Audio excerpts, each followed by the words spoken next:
Que tipo de pessoa você é? Em Provérbios diz: corrija o sábio, e ele se tornará mais sábio. Corrija um tolo, e ele se sentirá ofendido. Eu estava refletindo como as pessoas preferem conteúdo que amacia a carne, o coração, em vez de conteúdos que eu chamo de chicotada, né? Que é de exortação para o crescimento, amadurecimento espiritual e pessoal. Então, eu estava pensando sobre isso e questionei o Espírito Santo, né? E ele me trouxe o motivo dessa preferência. Por que essa preferência? O Espírito Santo me trouxe a explicação que preferimos nos sentir acolhidos e mascarar então o problema que estamos passando do que aprendermos com a exortação e assim mudarmos nossas atitudes que nos levam a se sentir mal, a encarar o problema até que ele se resolva. A gente não quer ter o trabalho de encarar o problema. A gente só quer palavras que realmente traz esse conforto, mas um conforto que é momentâneo. Ele não vai solucionar todo o problema. Ele só vai, vamos dizer assim, fazer um curativo, mas não vai causar cicatrização. E o ideal da exortação é trazer a cicatrização. Você vai estar com aquele ferimento, você vai ter tido aquele ferimento, mas com a exortação você vai se corrigir, você vai tratar e você vai ser curado e vai cicatrizar aquele problema, vai resolver aquele problema. Eu não sei se o exemplo que eu trouxe aqui vai ser claro para você, mas o que eu tô querendo dizer é que preferimos lidar com aquilo que é mais fácil e não com aquilo que é mais difícil. Então, muitas vezes as pessoas até falam assim, mas eu já tô com tanta dificuldade, eu quero palavras só que me tragam conforto, tá? Mas não é melhor você querer resolver esse problema que tá te trazendo dificuldade, se possível ele for resolvido, né? Então, assim, muitas vezes são doenças, eu entendo isso, eu compreendo isso, mas até o modo de lidar com doenças tem vários tipos. Há várias pessoas que lidam que recebem diagnósticos e sabem lidar de uma forma, vamos dizer assim, plena, de uma forma confiante. A primeiro momento, sim, assusta, traz muito medo, traz insegurança. Essas palavras de conforto, como eu disse, vai trazer um curativo, um alívio momentâneo, mas não algo que realmente vai elevar o espírito e vai trazer aquela força, aquele refrigério realmente, aquela sensação de que, apesar do que está acontecendo, eu estou bem. Aquela satisfação, aquela plenitude que só Jesus pode nos dar. Então, assim, eu espero que de coração que você entenda o que eu estou querendo dizer aqui. Que muitas vezes a gente foge das palavras de exortação, das palavras que mexem com o nosso ego, que mexem com a nossa carne, que mexem com todas as nossas estruturas. Eu entendo, é difícil de lidar com elas, mas elas trazem nosso crescimento em todas as áreas. Então, eu tô te convidando a buscar mais conteúdos de crescimento, conteúdos que realmente mexam com você, que realmente façam você parar para pensar e falar, poxa, será que esse caminho que eu tô tomando é o caminho correto? Será que não tem uma outra alternativa que é a melhor, que é a mais sábia, que é a que realmente vai edificar a minha vida? Eu tô indo por atalhos ou eu tô seguindo realmente a vereda que o Senhor planejou e projetou para minha vida? Então, assim,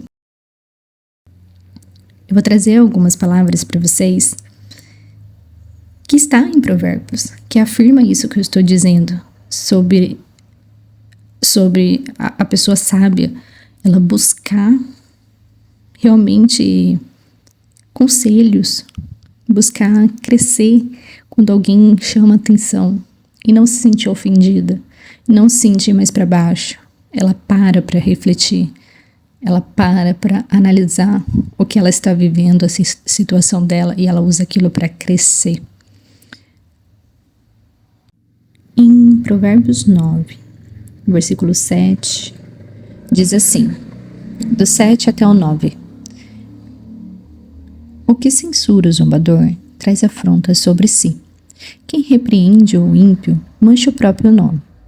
Portanto, não admoestes o escarnecedor, para que não te aborreça. Repreende o sábio, e ele te amará. Orienta a pessoa que tem sabedoria, e ela será ainda mais sábia. Ensina o homem justo, e ele aumentará em muito o seu saber. E continuando em Provérbios 12, versículo 1, diz assim: toda pessoa que deseja o conhecimento ama a disciplina, mas aquele que odeia a repreensão não tem juízo. Já em Provérbios 13, 1, diz assim: o filho sábio acolhe a orientação do pai, mas o insensato não aceita a repreensão.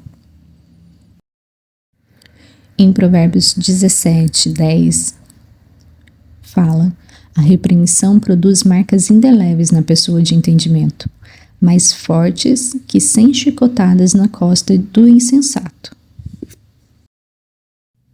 E no capítulo 19, versículo 25 de Provérbios, também fala: a sorte, o rebelde e zombador, e os desajuizados aprenderão a prudência. Repreende o homem que possui discernimento, e ele ganhará ainda mais entendimento. E por fim, e no capítulo 20, versículo 30, fala dessa forma: as marcas e os ferimentos eliminam o mal, as provações e os açoites purificam as profundezas da alma. E alma aqui se entende também como mente, pensamentos, aquilo que está no teu emocional. Então, esses são alguns exemplos de como a palavra do Senhor nos diz que é importante a gente entender o porquê, o motivo de ter as exortações, as repreensões, é para que nós possamos crescer com elas, aprender com elas. Então, é que nem um pai, quando está ensinando o filho e vai lá e repreende ele. As exortações não são fáceis de lidar. É ruim de escutar mesmo, mas elas são necessárias. Elas são importantes para o nosso crescimento. Volto a dizer, para o nosso crescimento. Então, não fuja desse tipo de palavra. Busque mais, se alimentar ainda mais, de ter mais palavras que te dê um chacoalhão. Palavras que realmente façam você olhar para dentro de ti e pensar. Tudo bem? Eu espero que essa palavra tenha tocado você, tenha realmente feito você parar para refletir. Ela é uma palavra curtinha, mas que realmente eu estava questionando e conversando com o Espírito Santo, e ele me trouxe essa explicação. E eu reitero que não estou dizendo que as palavras que fortalecem a nossa fé, que nos trazem tranquilidade, que amaciam o nosso ego, vamos dizer assim, não seja algo bom. É boa, só que só ouvir esse tipo de palavra não vai te levar para um nível maior de espiritualidade, não vai te fazer dar passos que te levem mais fundo, né? Como a palavra diz, a gente está caminhando e indo mais fundo, então você tem que ir mais fundo. Chegou na canela, chegou no joelho, vai medindo, vai indo mais fundo. Então, assim, fundo no conhecimento, fundo na intimidade com o Pai, fundo no crescimento espiritual, pessoal também. Então, busque o seu crescimento, o seu amadurecimento. Eu sei que eu tô sendo repetitiva, mas é porque é necessário. Então, esse vídeo é um tipo de exortação. Eu espero como que efeito ele causou em você, né? Deixa aqui nos comentários o que esse vídeo fez em você, o que você sentiu com ele. com esse tipo de exortação. Simples, mas que espero que faça você refletir e querer mais desse amadurecimento. Um beijão, fica com Deus e até o próximo vídeo. Tchau, tchau.